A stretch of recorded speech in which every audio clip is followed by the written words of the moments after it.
we would like to welcome you to our summer social for the Avixa Women's Council. My name is Christina DeBono, and I'm the president of ClearTech. And I have Susan Woolheit, who's the territory manager with VIP Cinema Seating, and she's our co-leader for the Los Angeles group. So this is our inaugural event.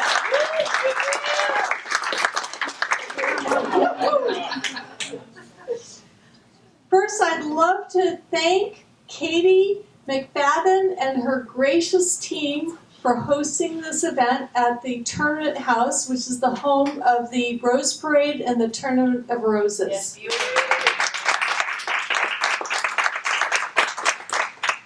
and the docents. Oh. And the docents, yes, part of our team.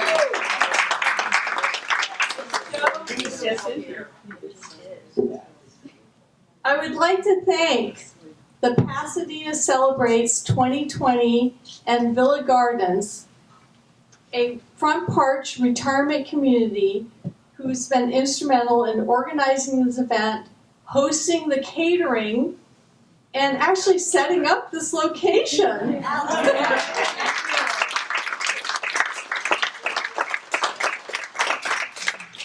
And providing the keynote presentation on their plans for celebrating the centennial anniversary of the passage of the 19th Amendment, or the women's right to vote in the United States.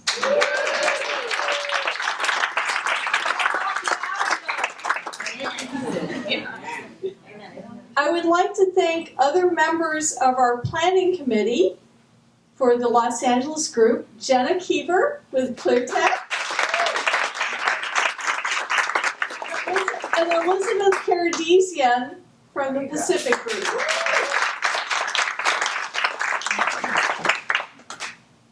Also, I'd like to thank our volunteer photographer, Pam Kelmus. Thank you.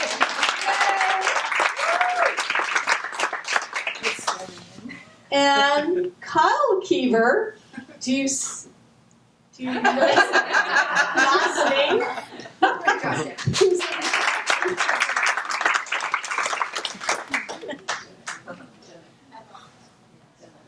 So I wanted to also share just I'm not originally from Pasadena, but I've been here in Pasadena for the last 50 years of my life, and I actually love the Rose Parade.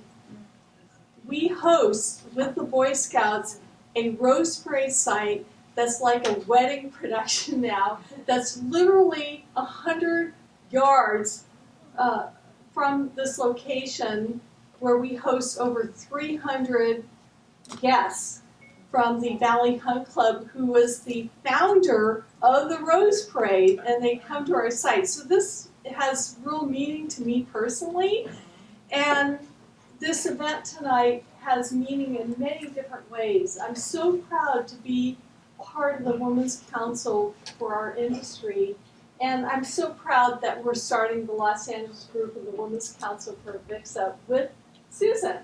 Thank you. I am too. Choose to follow.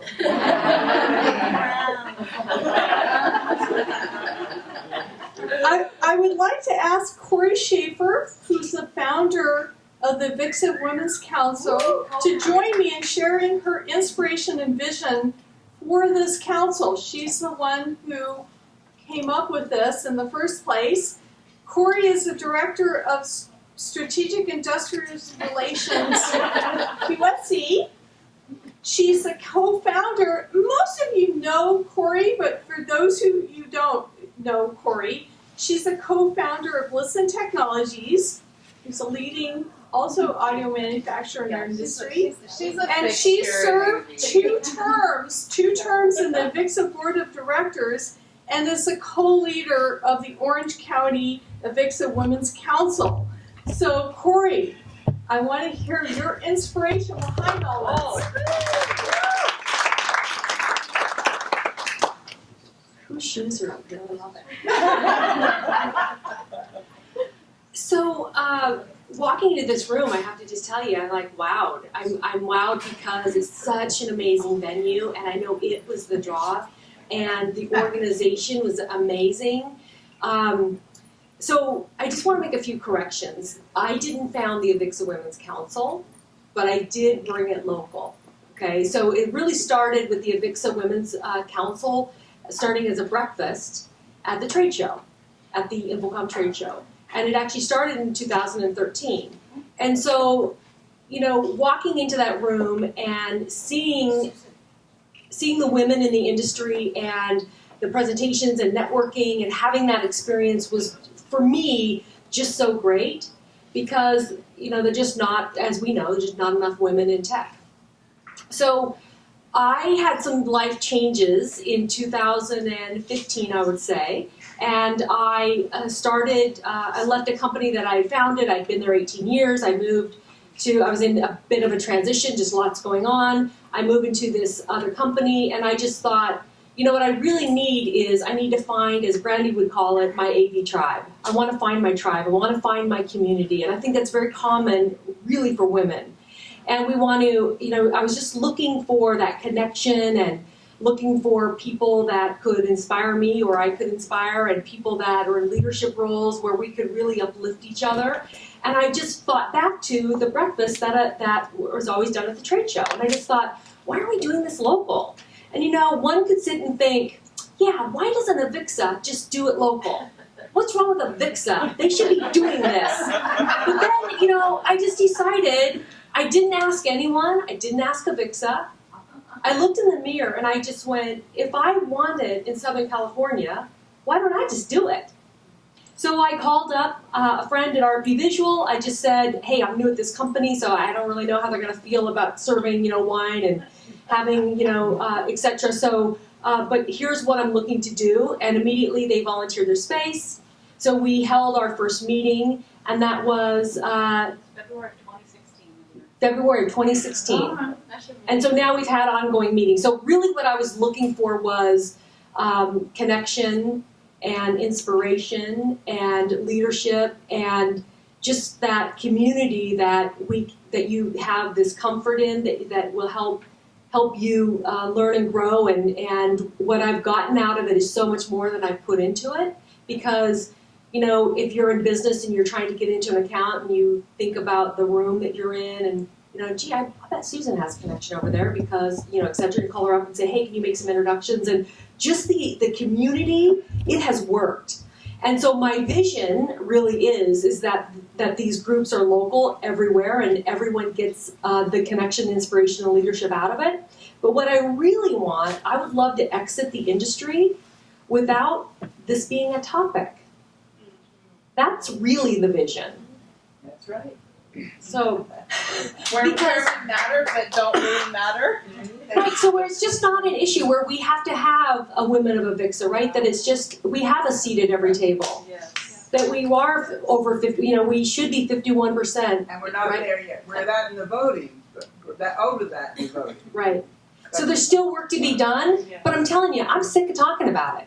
So just like I didn't wait for Avixa to start a local chapter, I just decided to do it because I thought I'm not going to ask for permission. I'll just apologize if it's, but what's happened is it's really snowballed. And Brandy, how many groups do we have now? 41 groups, and we're international as well. So still not working out.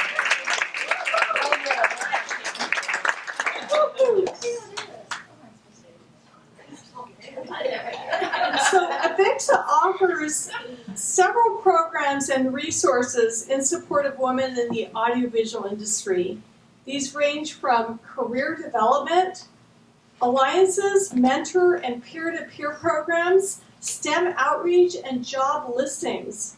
Here to tell us more about the Avixa Women's Council programs and resources is Brandy Alvarado, who's the chair of the Women's Council globally and also business development manager for Mad Systems. Wow. Introduce Brittany. She actually flew in just for this. Wow. She is our I'm gonna screw up her title, but basically she is the head cheerleader for the Women's Council. She's the one that I go to whenever I need anything, and all my groups look to Brittany for their leadership. And she's instrumental in everything that we do in terms of the Women's Council, and actually all the councils. So she's here from Virginia to attend the inaugural event of the LA group. So excited to have her here as well. So we're going to kind of tag team this and talk about some of the value and some of the extra benefits you get from being actual members of the Women's Council. And if you haven't gone on the Avixa website to avixa.org/the Women's Council, there's a form on there that actually, it's really simple, it's 12 questions, and even if you're drunk, you could probably fill it out. There's wine involved, so I have to say that. So, and we're not in Vegas, so we're good. But it's literally 12 questions that include like your name and your email address, so it's really, really simple stuff. And one little button on there says, I want to join the Women's Council. As soon as you click that little button, you're privy to all this fun stuff, and then you're getting access to all of our 41 groups globally. You don't just have to attend LA, sorry, but you can attend anywhere, although, you know, we want you to attend LA and Orange County and San Diego locally, but we've got 41 groups globally and 36 nationally that you're welcome to, if you're traveling for business, attend to any of those. So, you want to do the first one? Career empowerment? Do you want to? No, we did that. We're good.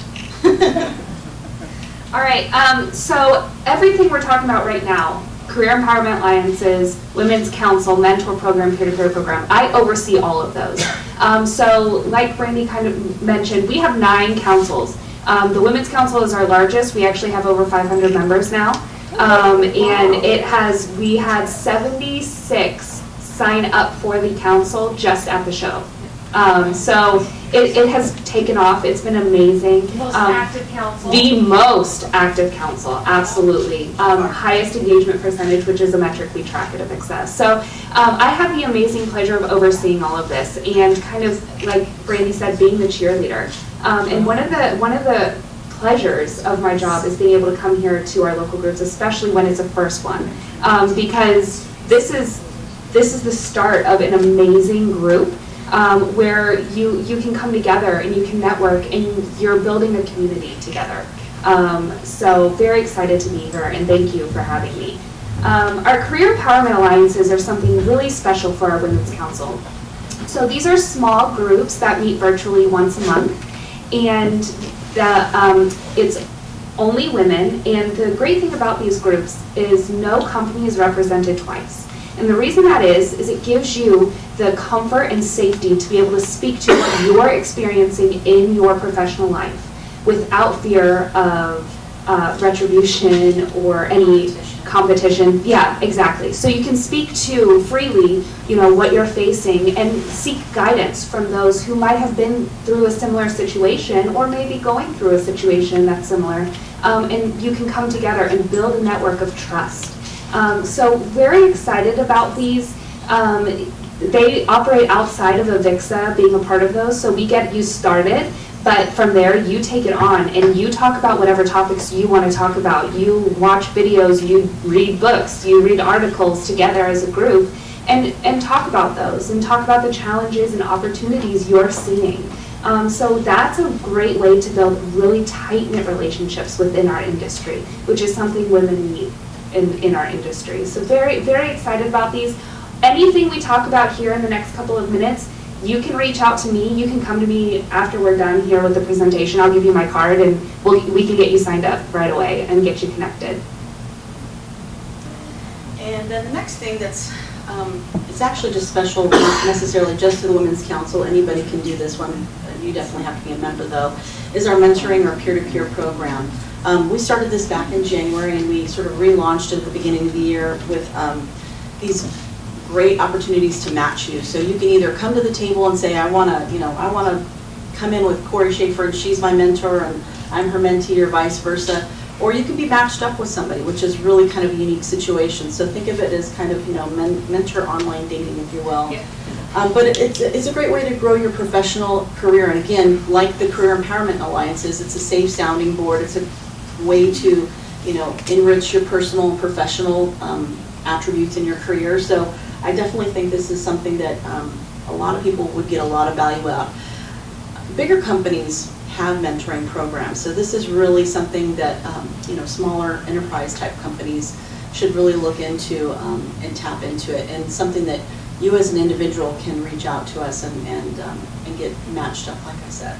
So that's another thing. And then last but certainly not least is, this is sort of very near and dear to my heart. This is an initiative that I started as the chair and will be rolling out very, very soon, and it's to get more women specifically into the industry by outreach and by education and by sheer regional outreach. So this is something that if you're really passionate about getting young ladies involved in AV, whether they be middle school or high school or even in the university level, we've got 14% of the population in the audiovisual and IT industry. That's just unacceptable in my book. So my goal is to move the needle way past 14.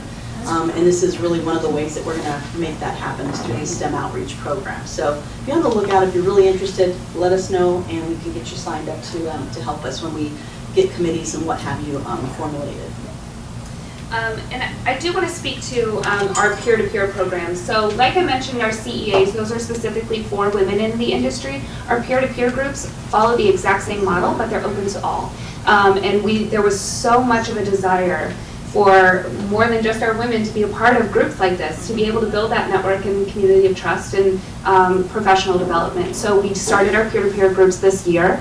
We have 7 groups already started and actively meeting every month. So we're looking at expanding that next year to in-person meetings, so you can meet people, and build those relationships locally. So if you're interested in being part of that, of course, just let us know. And here's a really quick list of all of our councils. So I oversee the 9 national councils. I wish I could go be a part of the Italian advisory group. Like, can I go there and manage that one? So we have 3 topic specific is how we kind of phrase them at AVIXA. Our Women's Council, our Diversity Council, which is the 2nd largest council, and then our Young AV Council. So those are our 3 topics specific, but then we have 6 field specific councils. And these work more like a standard council where they're working on projects every year and trying to put out different webinars and trainings and white papers specific to their field and what their field is looking for. So if you're in those 6 fields, we'd love to have you be a part of it. And a lot of, I'm going to say a lot of those 6 councils need some more women. I was just going to say, Brandy and I were talking about this yesterday, and I'd love to talk about getting women a seat at the table. There should be a woman on every one of those councils. Absolutely. Maybe not just a woman. How about Lots maybe of them. 2 or 3 at least. Yeah, I agree. And with that, I think we have a different mindset and a different scope and vision, and we experience things differently. And so you bring something fresh and new to these councils. So if you're in these fields, please consider being part of them. It's a 1-hour meeting virtually every month. I know time is very precious, and an hour can be a lot of time, but when you think about it in the overall picture, I think it can really be a huge impact. This would be me. Okay, so one of the things that we started recently was talking about just different opportunities and career opportunities in our industry. Because I want to retain you in the AV and IT industry. I don't want you going outside and thinking you're going to go work for, I don't know, McDonald's or something. God forbid. I want to keep you in AV and IT. So one of the ways that I think is really important is to be able to show you what's out there, what's possible. A lot of time I think women are a little apprehensive to say, I'm interested in changing, career opportunities and those sort of things. So this is a way for me to put it out there. You don't have to say, ooh, sign me up or anything to that even nature, but I want to let you know what's possible and what's out there that, could be something of a new avenue for you. We also have a gal here from Tier PM who is amazing. What would you call yourself, like a recruiter? Headhunter? Mara's awesome, let me just put it to you that way. But she works for a company that basically has a lot of listings on the Avixa website and on their website, again, just different AV, IT type centric roles. So this is actually from a gal that, 4 months ago I was hitting up when I was looking for a new opportunity. So I always tell her, when we're gonna have a meeting, and she sends me a list. So you can see there's a lot of different opportunities. These are basically LA, Orange County, and I think San Diego based opportunities. So again, talk to Mara if you're looking, or if you want to place an ad on her website or anything like that. If you've got opportunities that you're looking to fill, let's get some connections going and get you retained and staying in AV. That's the goal here. So.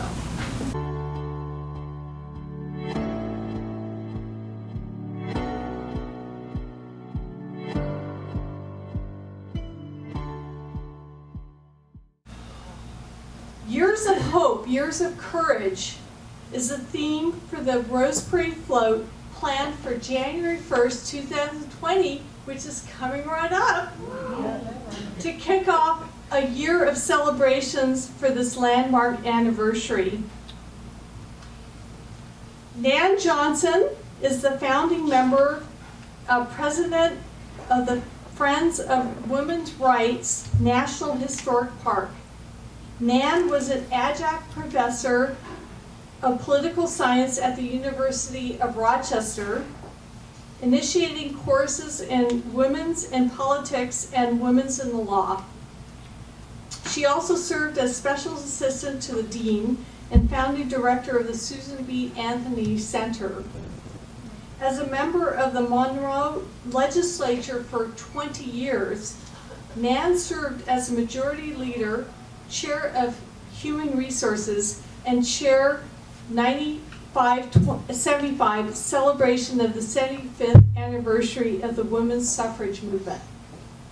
She served on the board of the Landmark Society, the Rochester Preservation Board, as president of the Rochester branch of the American Association of University Women.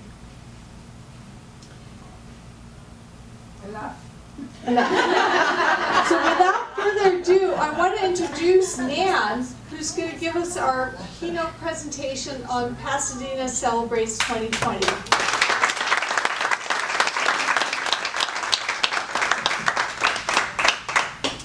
Thank you all. Let this 90-year-old lady totter up.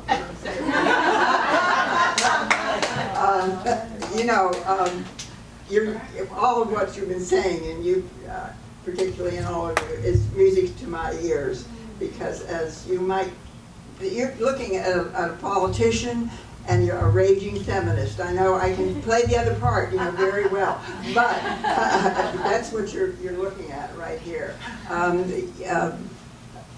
And this lady has been helping me. That's Spence right there, and Dr. Johnson right there. We have been working to get the float. It's a work in progress, as I tell them democracy is too. Let's remember that. If we're ever going to remember it, this is the year to remember. But I'm just going to say a few things to you. I gave a keynote speech for the National Women's History Alliance in San Diego in January, and we had a great time there. And I will say a few of the same things that I said there, but really the empowerment of women is, what I'm all about. And that's what I was about in Seneca Falls, and that's what as long as I can manage on 2 feet, which these two ladies from Villa Gardens help me do regularly, I'll keep doing it. I thank you very much for asking me to be with you. This is a great time to be celebrating. What a time with 2020 coming up. And what an anniversary that is for us. What a time for celebration. And that's what I keep trying to emphasize. Let's celebrate the fact that we did this, with all the caveats that we know happened and all the things that we didn't achieve. Still, we did get the damn vote, And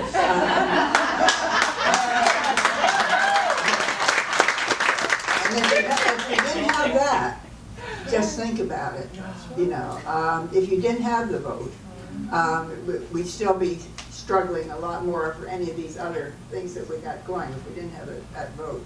So this is a moment in history, an opportunity for women to show the stuff we're made of, our strength, our vitality, our dedication to the precepts of liberty and justice upon which our nation was founded, if they remember that sometimes.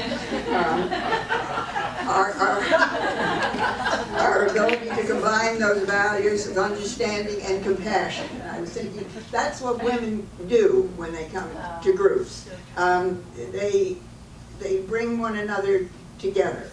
You know, I don't want to use what become a cliche, the sisterhood, but women do feel that from one another.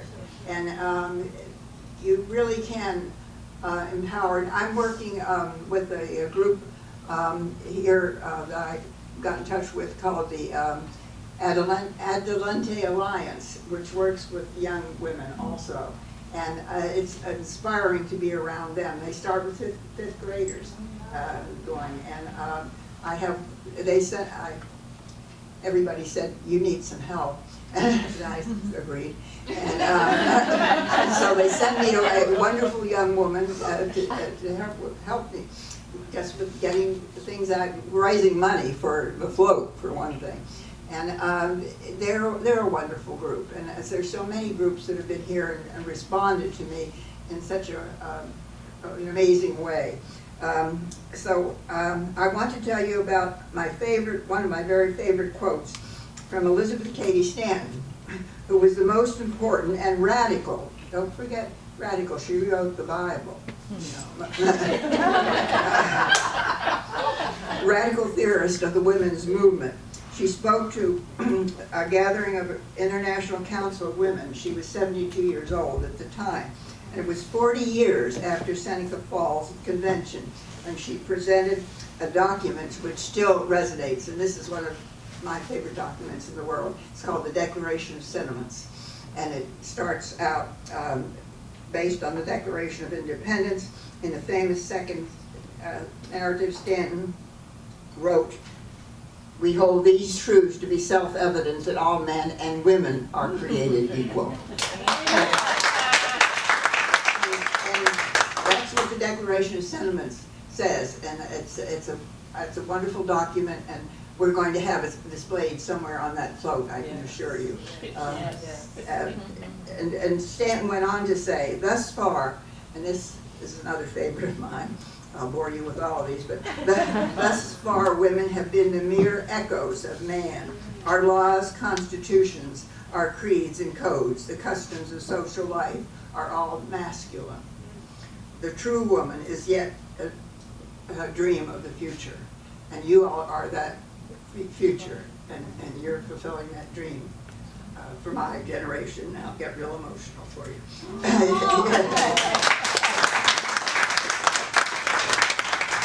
You are the women of the future. As we move into the 21st century, it's time to see just how far we've come and to look hard at the present day status and to determine what still we need to fight for and win. And the 1st of January is just a kickoff for us. The idea is that I can now talk about our image too now, because it's been approved. Our image on the float is going to be a Statue of Liberty, and she's reaching out to women all over the world. And you know, I mean, that's a wonderful symbol, and we're delighted that we were able to get it. And she'll reach out to women, as I say, all over the world, because I'm sure you all look at the newspapers and or hear the news and whatever, you know, women all over the world are reaching out. They're saying, okay, it's time that I had a voice in what's happening in this country of mine. And, you know, it's time for women to really speak up. You are the women of the future. As we move into the 21st century, it's time to see how far we will go. Show the world that we celebrate 2020 and that the United States of America is not mired in the status quo, and we will not go backwards. Think about that one. And we value and can learn from our past, we are confident of our ability to provide leaders like all of you in the future. We are here today, and you, especially women of the future, are marching on. And you do some of that in the parade, and you're doing it all over the country, and that's really so empowering to everybody, which is what you were saying. Let me tell you about one way the women of California are celebrating. I've told you that already. I got here from Rochester almost 2 years ago, and after I'd been here for a few weeks, it dawned on me what 2020 would be. It would be the time we could celebrate. I thought, oh my God, we really need to be celebrating. And I didn't know many people here, so I reached out to the few people I did know, like these good women, and eventually these good women over here. And I said, help me, we need to do something. And you savvy California women, a couple of you immediately thought the float. And I thought, oh yes, the float. Coming from the benighted East Coast, I knew there was I knew there was a tournament, of course, and all that, but I didn't, the impact didn't come to me till you all said that. And then I thought, God, of course, we're going to have a float for the whole world to see. And the thing is, they're going to be celebrating all over the country, and you've seen the pictures of them marching everywhere, and they'll be marching, and it has, of course, a special place for me in Seneca Falls. But this is the only one that is seen around the world, all over. And that's the thing. You can speak to the whole world on January 1st and say, this is what we've been able to do in this country. And we are reaching out to you women all over the world to say this can happen. And we will have your backs. Women will not be divided. And there's so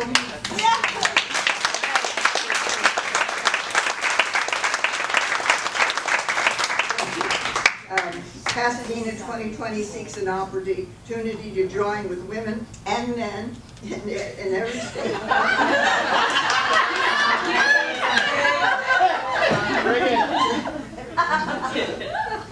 Look, well.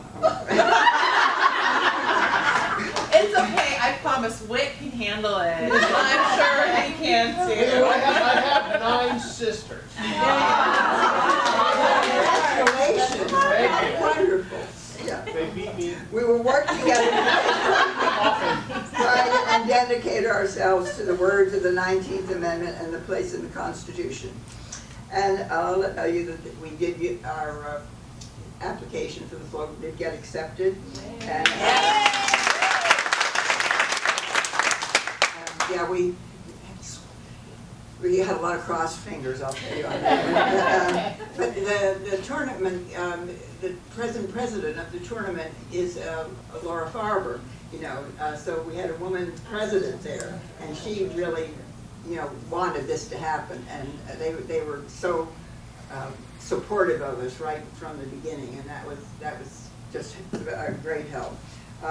We were lucky to find again a wonderful man from the University of Rochester, with whom I had been friends for a long time. He's the regional representative of the university in California.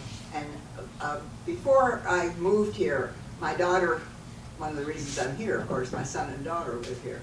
And I would go and meet with him every year, a couple times a year.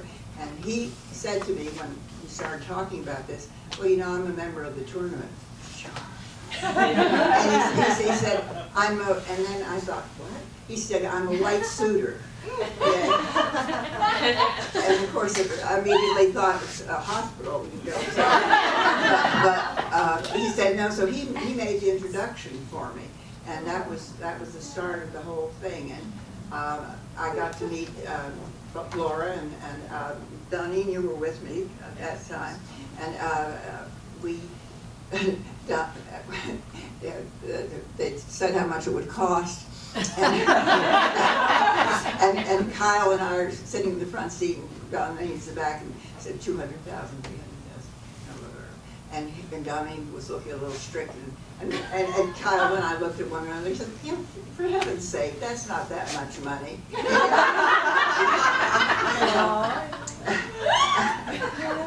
And it isn't. But I can't emphasize too strongly to you how much I want this to be a celebration, because then in the year following, what's going to happen, and it will, I mean, it's already, people are talking about this, then events of all kinds can take place, that we need to deal with the issues that we know we have in our society. But we can have symposia, we can have conferences, we can have dance and music and theater. When I was chairing the celebration of what was it, of the Seneca Falls conventions, yeah, I was able to get the Eastman School of Music to produce the opera, The Mother of Us All, which is Gertrude Stein's opera. I don't know if you've ever seen it or not, but it's a lot of fun. And I would love to be able to have that produced during the year. And there's all kinds of things like that that we can do during that 2020 year that can bring the East and West Coast together too. Because, I mean, California and New York, come on. It's pretty obvious, you know, how much we do work together on things. So I want that kind of thing to happen in 2020, and I'm really sure it will, and you'll all come. I want to share with you a couple of personal experiences of my own. They'll maybe explain to you a little bit why I'm the way I am. In 1955, I moved to Rochester and did graduate work there and married there. I always said that I grew up in Rochester because in so many ways that's what happens. Part of growing up was learning about the history and legacy of the struggle to gain suffrage for women. It was drives me crazy when they say women were given the vote. No, they were not given the vote. They fought tooth and nail. My maiden name, you'll love this, was Heffelfinger. And I have a wonderful picture of she happened to be my great aunt, Kate Heffelfinger, who was in the suffrage movement and was beaten and force-fed, and I have a wonderful picture of her being taken out of, after she got out of the Virginia Friends prison in Virginia that has been made into, Yes. I never can pronounce it, Hawken or something like that. Anyway, there's a picture of Kate getting out of that van and somebody helping her out of it, and she looks like, you know, what happened to her. That women were not given the vote. Women fought very hard for the vote. And women still, in many places, including some places in our own country, unfortunately, are still fighting for the vote. Because, you know, it's not too... You know, when I went to apply to vote for the first time in Rochester, and that would have been 1950-something or other, they said you have to prove your literacy. And I thought, yes. And so I went home, and just to be really smart-ass, I took my diploma from Barnard, which was in Latin.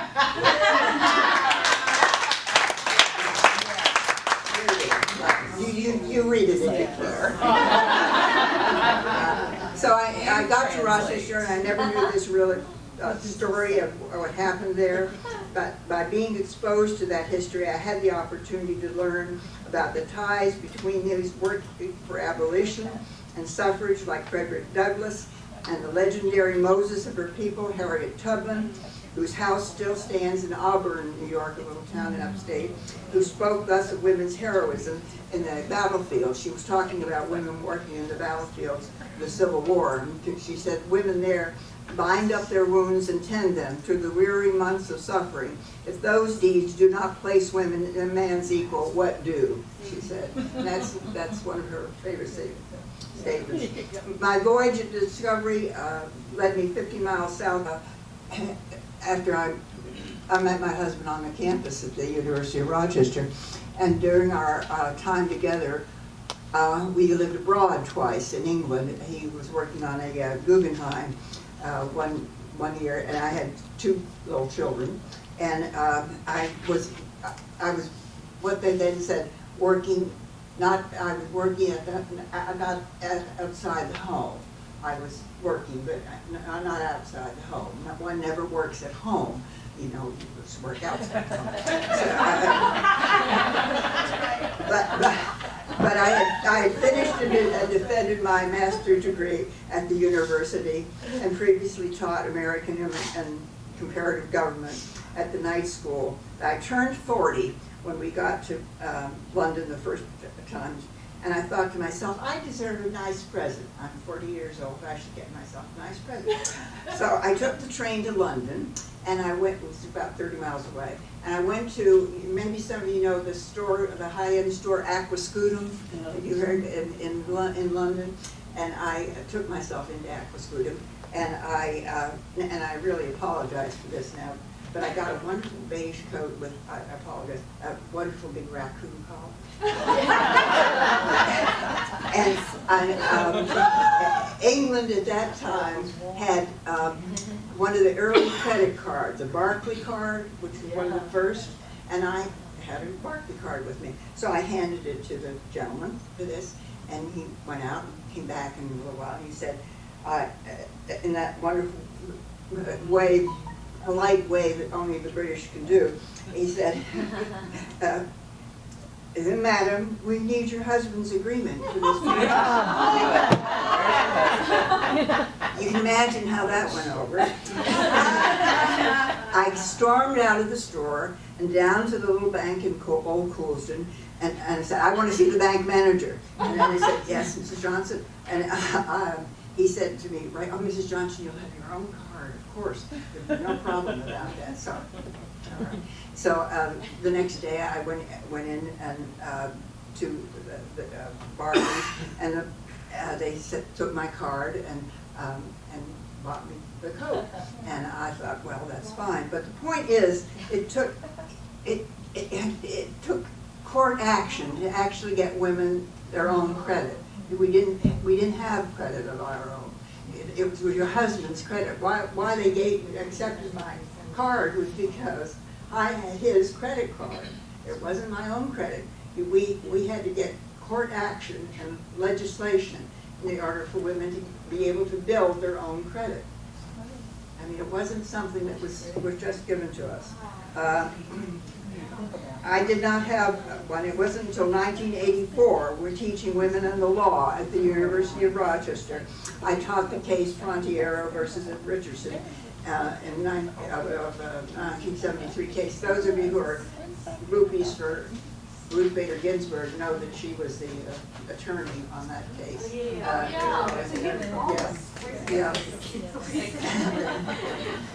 And the finding that discrimination based on this basis of sex in the armed forces, that was the case. A woman in the armed forces wanted to get credit advantages for her husband, and they said no, that wouldn't happen. That's how the case Frontiero versus Richardson got into the courts.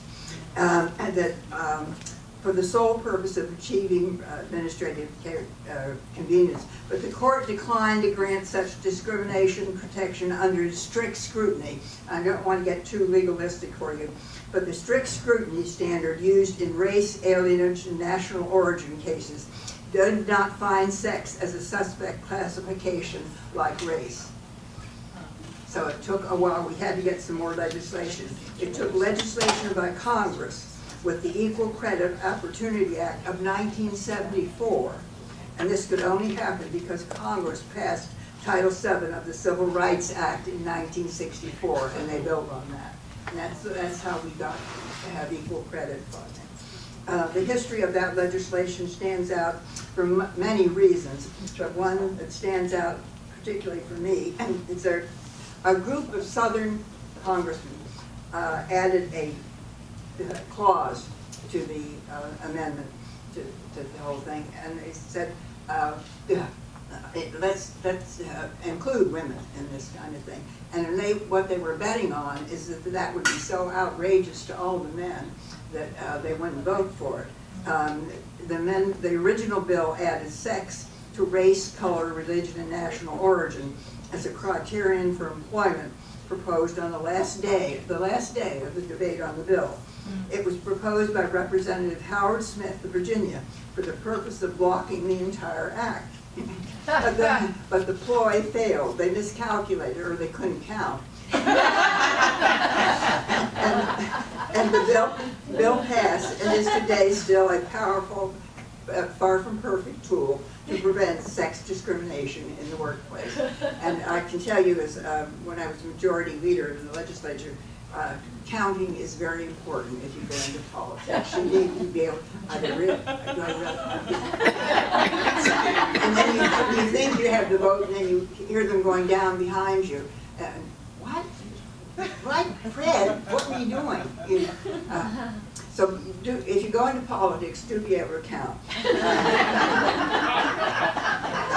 My other example concerns the fact that it took 72 years for women to finally win the right to vote in 1920 with the passage of the 19th Amendment.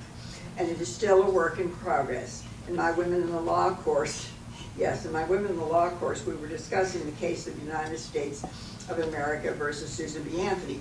She actually voted and was arrested for it, and they were sent her to jail. But she had a judge and a lawyer from the city of Rochester, from a very old family, who couldn't stand to think of her going to jail, so he paid it. And she never quite forgave him for it because she was ready to make a big thing of this. I'll be glad to give you the particulars on that, but when I was teaching women in the law, one day one of my female students, it was a very diverse class of students, men and women, she raised her hand, and I called on her, and she said, incredulously, "You mean she really couldn't vote, Professor Johnson?" I said, "She really couldn't vote." Now let's think about what that meant, if she really couldn't vote. And it was a very interesting teaching moment for me and for all of us in the class. The class went on to discuss that women, in at least a dozen states, had argued that the 14th Amendment passed in 1866, ratified in 1866, because it stated in Section 1, all persons born or naturalized in the United States are citizens of the United States, gave women the vote.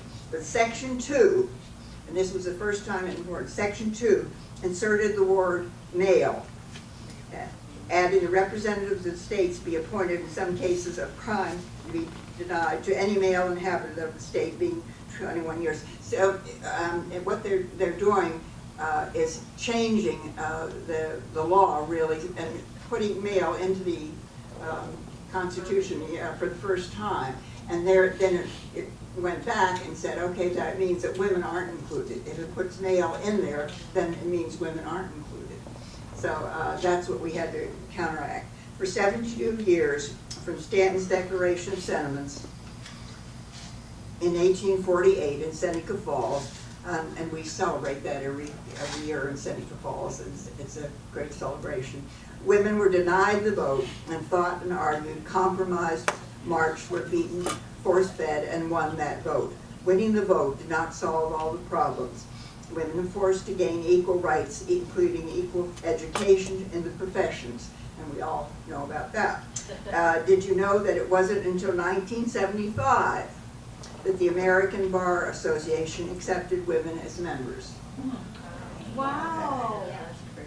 Yeah, the medical schools, my college roommate became a doctor, and the medical schools did a little that sooner or earlier. She didn't get the kind of reaction that I got in Cornell Law School, but she was able to get through, and you know that partly because it's all right if you're a woman to be in medical school because that's a caring woman thing, but male being a lawyer is something different. That's a dominance thing, and nobody gives up power easily. And if your power structure is mainly male, then you try to get into that. And women have now broken into the legal field, but they still aren't partners very frequently. And you notice that. And they are, what's the Fortune 500? How many women? Not that many yet. So what you all are doing is very, very empowering. I think I'm just very, very impressed by it. If you want to ask me anything more about this, gone on too long. I do want to say, in regard to women in the law too, 10 years after that, my good friend who was a judge in Rochester, Betty Pine, was in Harvard Law School. I went to Cornell in 1952, when really it was odd for a woman. Yes, they told me that. But Betty was in Harvard Law School in 1962, 10 years later. And the dean of the law school was still having women-only dinners, and then he would tell them how fortunate they were to be there because they were taking a man's place. Making progress, and we are confident of the future, and Failure is Impossible, which is Susan B. Anthony's.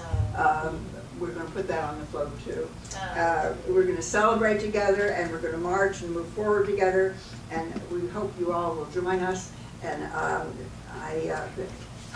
be happy to answer any questions and whatever. And I live at Villa Gardens, and you can get in touch with me.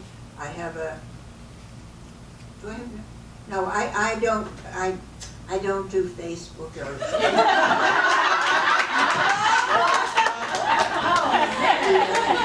But I do have an email, and my email is it's Herland, HERLAND at earthlink.net, and Herland is the name of a very famous utopian novel by Charlotte Perkins Gilman, who was an economist, but her book was translated into like 12 languages. So it's Herland.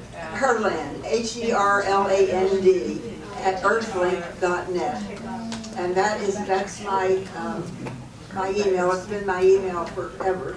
It's practically as old as I'm not for a while.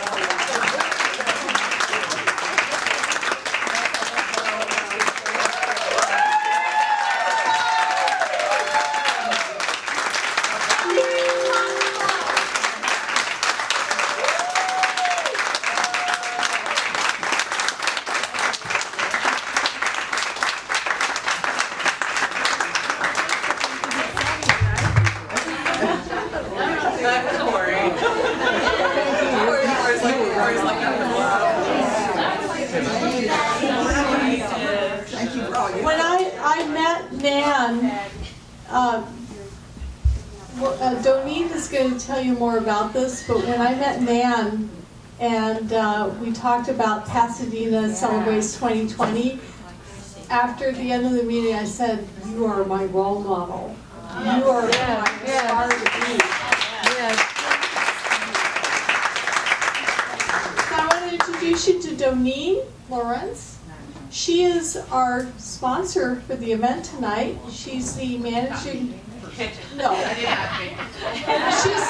She's the managing director of Villa Gardens, who's a retirement community here in Pasadena, and she's been the managing director for the past 7 years.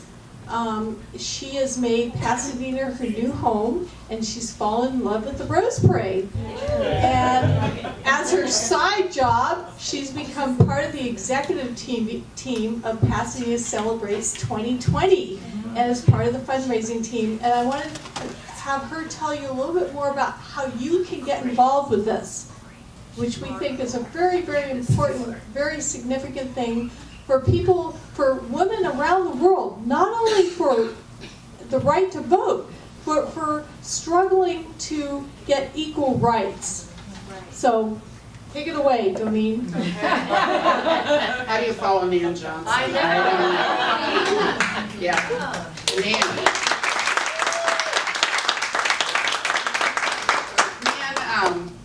lives where I work, and I have the good fortune of working in this place with these amazing, inspirational people. Christina's mom lives at Villa Gardens. So, and I am not a women's history geek, and I did not have all this history knowledge that we just heard again today, or I heard it again, you heard it for the first time. But when she walked around and said, I knew of her history, when she walked around and said, we got to celebrate 2020, and handed me it was a newsletter, the National Women's History Alliance, and I said, okay, is it the election? What? You know?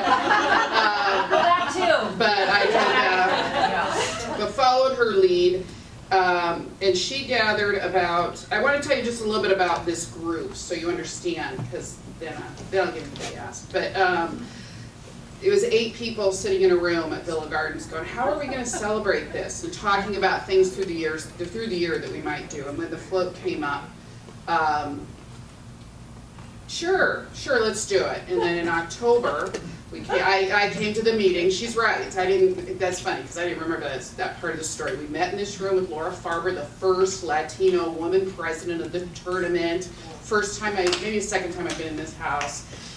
We're sitting in the room and there's staff. This is so cool. And we get in the car. Kyle Davis from Rochester University and Nan are in the front seat. I'm in the back, and I go, okay, 300,000. And they go, yeah. I go, is it doable? Can we do it? So it turns out now I'm the fundraising captain. I do have some anyway. So a lot of people have joined us. We had a meeting in January with about 100 people local, including Margaret McCostin, who's the only female city council member in the city of Pasadena. We have lots of local support. It's been very inspiring, but very grassroots. Annette Spence has joined us from the National Council of Negro Women. Dr. Nan Johnson, you can see her this minute. She's joined us today, and they are showing some great support. They're reaching out to their, how many national members do you have? I think it's, I'm not sure, but we have 240 chapters, and there's Across the approximately nation. 50 women per chapter. And that has So done this marvelous work. She's been right there with me. Yes. So this is one example of very inspiring. But she also, to ask for national membership, she's, you know, when we talk about fundraising and who do you know, it's like, oh my gosh, they're asking everybody in the country. So we had a deadline recently with the tournament. So you want to know what it takes to raise more than just the money. There's a whole process. So we learned about the 300,000. We applied. We got accepted. Yay!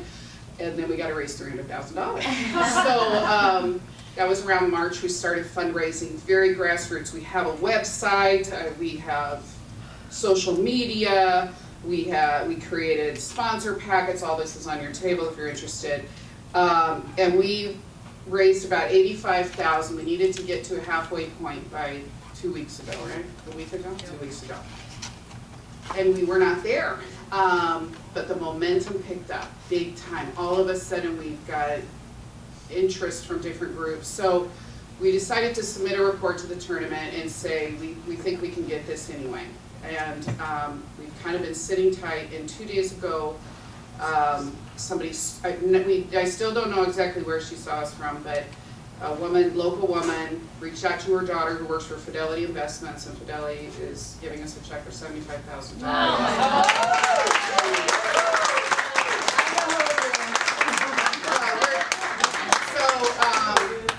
So every donation up to now, the biggest one was $15,000. There was one. A couple $10,000 donations, and then everything else was $500, $1,000, $10, anything. So I love this is a grassroots group. I love that many people can be involved. We're looking at doing a vial program where you can give $20.20 to put your name on a flower that goes on the float. When can we sign up for And that? also, I'll tell you. But and then another idea, there's a picture in here, I don't know who's got the PowerPoint, but there's a picture of suffrage women walking in a parade. A lot of the suffrage movement was parades and marches. And they, so one concept that we really want to do is to have maybe 100, maybe not, women behind the float in white. See, I didn't know any of this. I didn't know women were white. I didn't know the color on your tables, purple and yellows. Purple and yellow sashes, the suffrage movement is all about that. So I share that with you because I'm totally sold on this. But, so we might have people walking behind the float, and that'll be a fundraising opportunity. $1,000 you can have yourself or somebody walk behind the float. So we can't do that until we get the designer. We're not supposed to tell you what the design is, but we went ahead anyway because we're going to sign with the designer next week, and then we'll be able to promote the image. So we're doing it in phases. We have to do, follow the tournament's lead, but we have all this momentum and all these great ideas. So the vial program and we call them outwalkers, aren't on the website yet, but they will be as soon as we can, and we'll launch the image of the design as soon as we can. The part that I am very passionate about with this group, it was around January we went to San Diego, and Nan did this great speech, and then soon after that the New York Times came with a huge editorial after editorial about we cannot celebrate 2020 because not every woman got the vote. And this group got together and said, that's not what we're about. That's not, we have to know there is work to do, absolutely, but we cannot not celebrate that 51% of the population. And it took men to vote, so we are not exclusionary, we're definitely inclusionary. We've got the diversity in that, and Dr. Johnson are an example of that. And part of this float, when you see it, is part of it is that suffrage movement and celebrating what happened, and part of it is the future. And we want to make sure there's pussy hats on the and hashtags, and let's make sure we're acknowledging the future also. So if you're interested, this stuff is here. What am I forgetting? That's it? Okay, thank you. This is Christina's brainchild to invite us here, and I think just it's such a good fit, and hearing what Avixa does was really exciting for us, so thank you for including us today. I'm so excited that we're able to bring Avixa Women's Council together with Pasadena Celebrates 2020. I wanted to, before we conclude, see if there are questions, if there are things that you want to ask Nan or Domine as far as Pasadena 2020 or the history of the women's suffrage movement. I need about 20 hours a day. That's $5,000.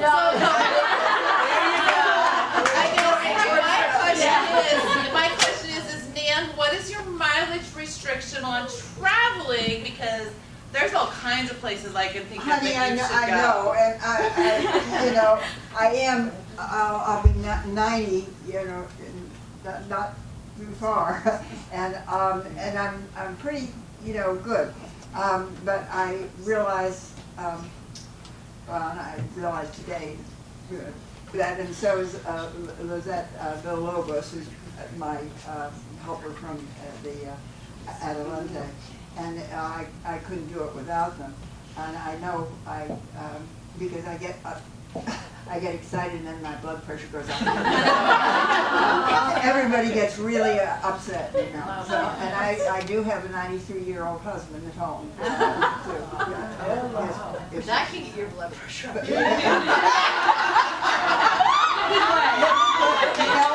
And I'll tell you, I mean, this was a Southern gentleman, and he married me, and we've been married 63 years.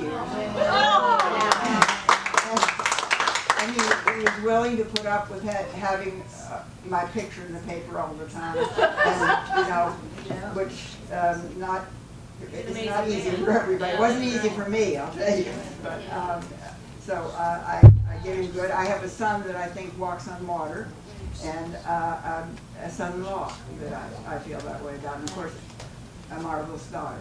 So then I want to ask you, isn't the largest demographic that doesn't vote women aged like 18 to 24 or something like that? What are the stats of that?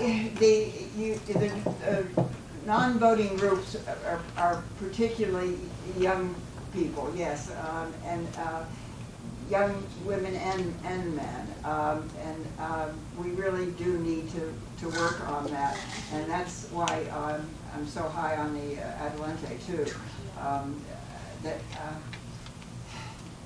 We don't educate in civics anymore in the school. We don't do that, and that's really a lack, so that they actually don't know how the government is supposed to work, and what how you pass a law, and I mean, just the basics one would think of citizenship, that we all should be taught, but we aren't. And who really, I happened to be on a cruise actually with Sandra Day O'Connor, and this is her big thing. There's a pedigree. Oh yeah, once I retired, I'm a swimmer. I used to be a swimmer, and so I have to be on this. It's a semester at sea. Oh, yeah. One, yeah, and Sandra Day was one of the lecturers on. And she is very big on civic education, and has an interactive, an interactive on the internet, teach civics, and she and I didn't always agree on things, but I really gave her good for that. So I have one quick question. yes, sure. So when the right to vote was passed in 1920, when did the suffrage movement start organizing? When did it The suffrage movement is, they talk about the beginning of the suffrage movement in Seneca Falls in 1848, and that's where the big convention took place. That's when Elizabeth Cady Stanton and Susan B. Anthony was not at that convention. It was a convention called by Stanton and some of the Hunt sisters and others. Again, that upstate Quaker community was very, very liberal and outspoken, and that's where she put it together. Actually, it took a lot, but suffrage. Again, I don't want to bore you with this, but when I was teaching women in the law, there were no textbooks out because I started teaching it in 1983 when nobody was doing it. My son-in-law was then in law school at Yale, and he would copy the cases and send them to me, so I would be able to give the cases to my students. And it took, one of the things I was going to try to tell you, when you go back into the history, really, of the British history, and women all over the world were working to get a vote, to get a voice, long before, long before we had Seneca Falls even. So it's not a thought lately. Women have worked for this for hundreds of years, really. There are a couple of Hollywood films that, if you want to not read the textbooks, that actually dramatize this. Oh yes, and California. Oh yes, thank you for reminding me. California, the Western women were ahead, of the women in the East. I mean, it was 1911. California women died, and why we're going to celebrate why all the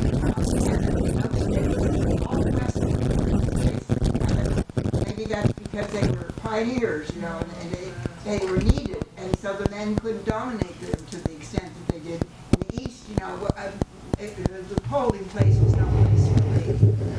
That kind of thing. I have one more.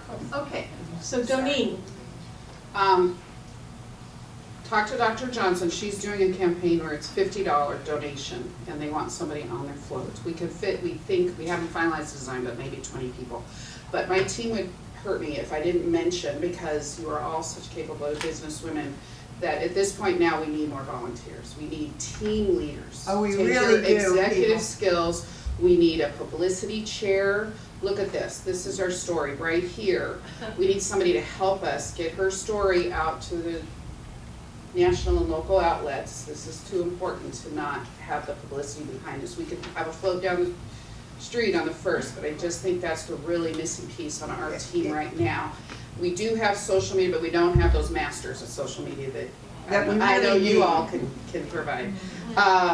And other volunteer recruitment, volunteer, you know, I've already eyeballed Elizabeth. Good. So it's not, I mean, yes, we need money, but we need people, and we need more people who are gonna take teams on themselves to support and keep, it's a big thing. So, thank you. That was- I just want to finish answering your question. So when you're, the book that I used particularly when I was teaching women the law had excerpts. It was a woman came out with this when nobody else was writing. And she came out with a wonderful book which had excerpts, and it would have excerpts from the British law, which said when if a woman didn't get married, she had some rights, but once she was married, she had no rights at all. I mean, she had no rights to her children. Her husband could decide. You read these stories about women being put in insane asylums. Wow, yeah. Because, a lot of that was because she didn't know her place. That kind of thing. So I mean, there's a long history on that, and it really is fascinating stuff. Thank you, Nan Johnson.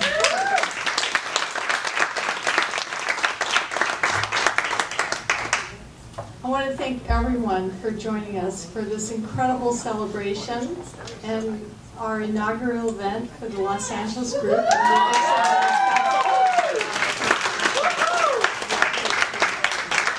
Once again, we want to encourage you to become part of our group.